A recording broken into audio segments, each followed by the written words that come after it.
Attorneys general from nearly half the states are coming together to oppose the ruthless new abortion law in Texas, led by this state's AG, Maura Healey.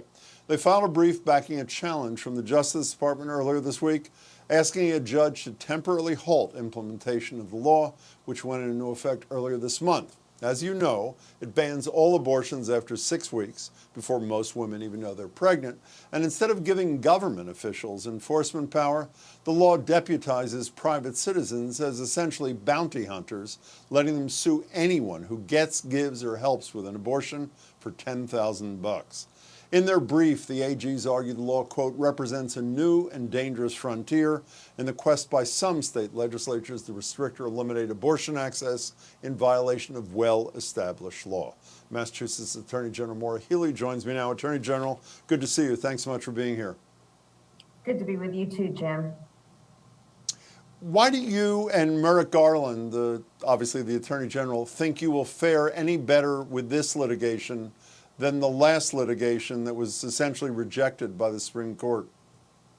Well, for a couple of reasons. Number one, that litigation was never even litigated. They never had a hearing. Remember, the Fifth Circuit, the Federal Court of Appeals, just canceled the hearing that was set down where a trial judge was going to decide whether or not to enter an injunction to stop the ban. And then we know what happened with the Supreme Court. They basically ducked it in the middle of the night and chose to let that Fifth Circuit ruling stand. So different situation now. The U.S. Department of Justice has filed a strong case in federal district court in Texas.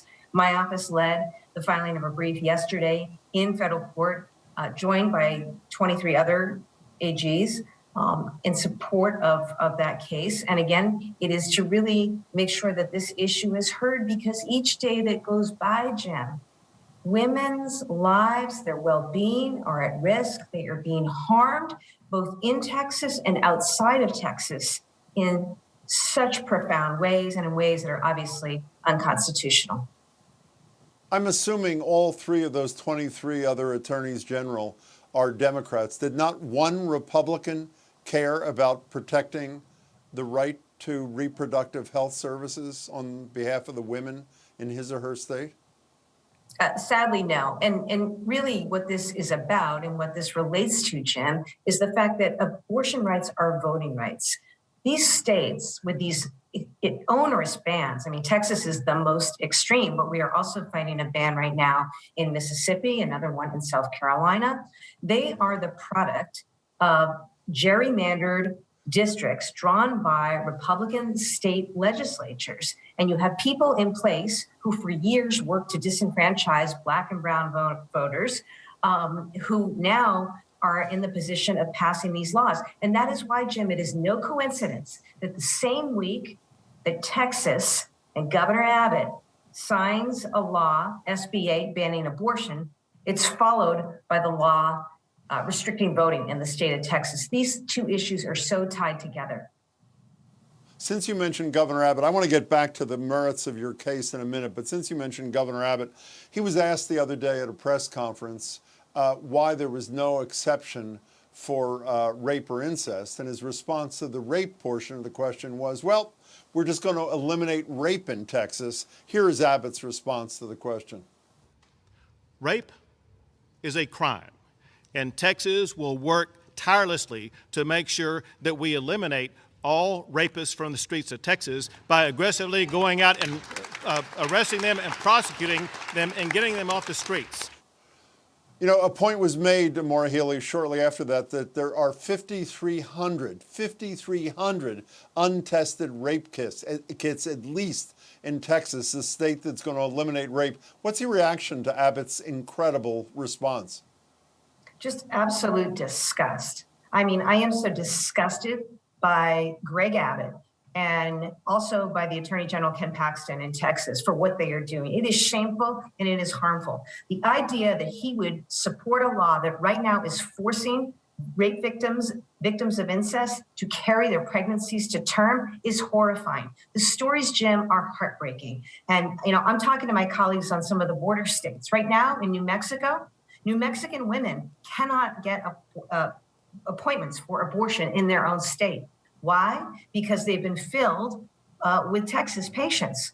I mean, this is having ripple effects that are profound. It's why you see so many states joining, but it has been part of a concerted, calculated effort by the Republican Party to try to seize a political opportunity and use this anti-abortion movement to further their foothold. And people's lives are at risk. Did you happen to read, getting back to the case, your litigation for a minute, do you happen to read Larry Tribe, obviously the legendary constitutional scholar and professor? Did you read his piece in the Boston Globe the other day about this case? We did, and we've talked with Larry, and Justice has talked with Larry. The case that he was advocating for was already brought, actually, by Planned Parenthood. The U.S. Department of Justice has done a fantastic job in formulating this new case. And I think the supportive brief by the states that actually outlines the harms to us really makes this and presents this court with an opportunity to take a fresh look at this issue, just in the context of understanding the serious damage done in just the last 2 weeks alone since this has been in place. You know, for those who didn't read the piece, just very quickly, the dreaded local angle, what Larry Tribe is citing, I mean, the court said one of the reasons we're going to let this sit is because there's a novel issue, meaning private enforcement, the bounty hunters, and he says it's not novel at all. In a Grendel's Den case, you used to go to Grendel's Den, I bet, when you were at Harvard many years ago, a church, another private entity, had veto power over a liquor license, and the Supreme Court in that case said delegating to private non-government entities a power ordinarily vested in government is unconstitutional, which he argues is exactly what's done here, over and above the issue you're raising, that it clearly violates a 50-year-old precedent. Attorney General, you and your colleagues, your fellow attorney generals, Democrats, are urging the Congress to essentially codify these rights, which would circumvent the whole Supreme Court problem. But once again, I don't mean to be negative, but it may pass the House. It's got no chance of getting 60 votes in the Senate, does it? Well, we've had any number of Republican senators across this country at one time or another profess to be pro-choice. We will see. Yeah. But we've got to go on all fronts. We've got to bring these cases in the court, wherever we need to go. And, you know, this may once again go to the Supreme Court. You also may see other states taking action because of the ongoing harm in their own states, as women in their own states aren't able to access abortion. And we also have to go to Congress. They need to repeal the Hyde Amendment. They need to pass the Women's Health Protection Act. We need to keep pushing for these things, along with the John Lewis Act and Voting Rights Acts, Jim. You know, we gotta fight on all fronts, because what has happened here, I think people don't appreciate the fact that in just the last couple of years alone, we've had 47 state legislatures across this country try to pass more than 600 anti-abortion bills. Yeah. So we've got to fight this hard on all fronts. And by the way, if the Democrats unanimously are willing to abolish the filibuster and have majority rule, they might be able to get some of those things. Quickly, before you go, Attorney General, obviously people know the vote was 5-4. Judge Roberts voted with liberals in this case, essentially making Clarence Thomas the Chief Justice for all intents and purposes. The three Trump appointees are average age, young, 50s. The response, many people believe, I'm amongst them, that they were saying exactly what they intend to do to Roe v. Wade and other things with this decision. What solution is there for the court to stay in line with the people who don't support this than expansion of the court, which people like Joe Biden seem to have virtually no interest in? Yeah, I wrote an editorial today on this, an op-ed piece, and basically pointed out this is a situation that is anti-democratic. 80% of Americans support Roe, yet we have a Supreme Court that effectively overruled Roe 2 weeks ago. We also have these onerous bans in place across the country because you will see other states try to do what Texas just did. Yeah, and we get there because of the gerrymandering, the voter suppression, and all of that. So we've got to fight like, you know, our darndest to make sure we are taking on issues of voter suppression. And I would say this, the court has an opportunity to do its job. It ducked it and it didn't do its job the other day. And if they're going to hear stories, as they will in these briefs, of women who had to travel 1,000 miles in a single day because they didn't have paid leave, they didn't have childcare. They needed to go in a single day to drive 1,000 miles and back to have a procedure.